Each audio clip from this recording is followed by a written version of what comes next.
Friends, Radhe Radhe everyone. दोस्तों, आज की वीडियो में हम जानेंगे कि नवरात्रि में अष्टमी या नवमी के दिन जिस भी दिन हम कन्या का पूजन करते हैं उस दिन माता रानी की पूजा कैसे करते हैं और क्या भोग हम लगाते हैं, कैसे भोग लगाते हैं और कैसे माता रानी की पूजा करते हैं, या फिर अष्टमी नवमी के दिन की संपूर्ण पूजा की जो विधि है वो इस वीडियो में आपको देखने को मिलेगी। तो आपको वीडियो को बिना स्किप किए एंड तक जरूर देखें। आप चाहें तो अष्टमी के दिन भी कन्या पूजन करें या नवमी के दिन भी आप कन्या पूजन आप कर सकते हैं। पूजन की विधि सेम ही रहती है। कन्या पूजन वाले दिन भी आपको क्या करना है, चौकी से आप फूल हटा लीजिए और चौकी को अच्छे से साफ कर लेंगे। इसके बाद हम जल की छींटे लगाकर शुद्धिकरण हम करेंगे। सभी को भाव रूप से हमें स्नान करा देंगे।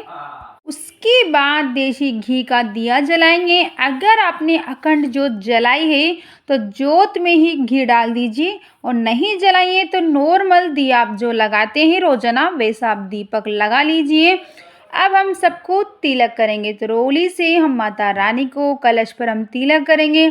तिलक लगाने के बाद चावल समर्पित करेंगे, फिर फूल समर्पित करेंगे। अगर आपके पास फूल है तो फूल समर्पित करें।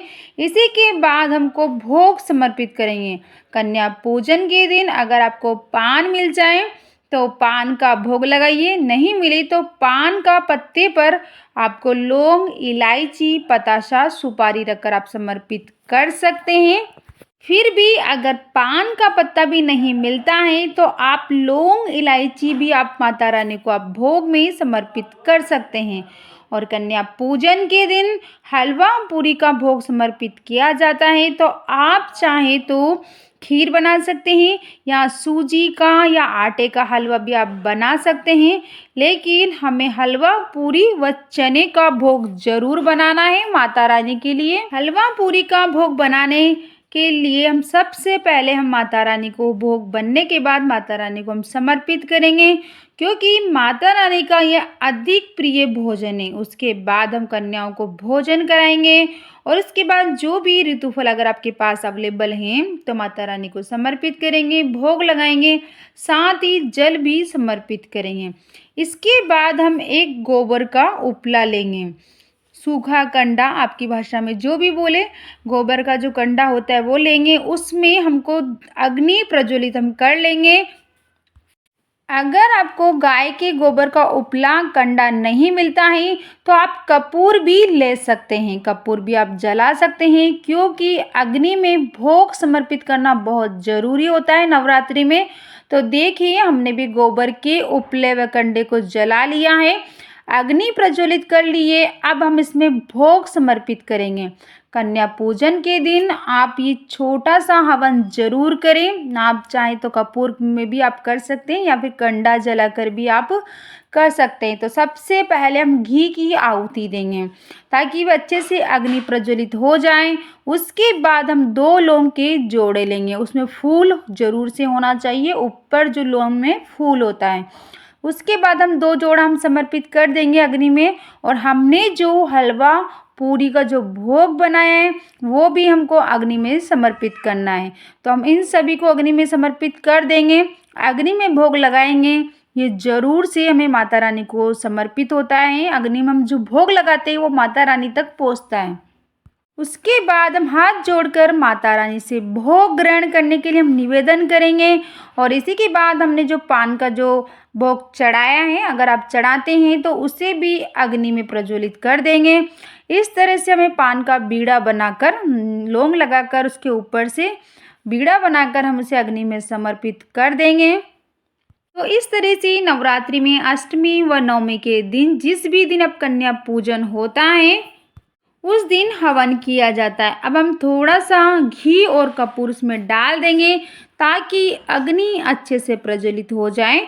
फिर हम माता रानी को धूप दीप दिखाएंगे और आरती करेंगे। अगर आपने अखंड जोत जलाई है तो आप कपूर से, आप दीपक से आप आरती कर लीजिए। अगर नहीं जलाइए तो आप अलग से दीपक जला सकते हैं। नॉर्मल दीपक जो हम आरती के लिए जलाते वैसा दीपक आप जलाकर आप आरती कर लीजिए।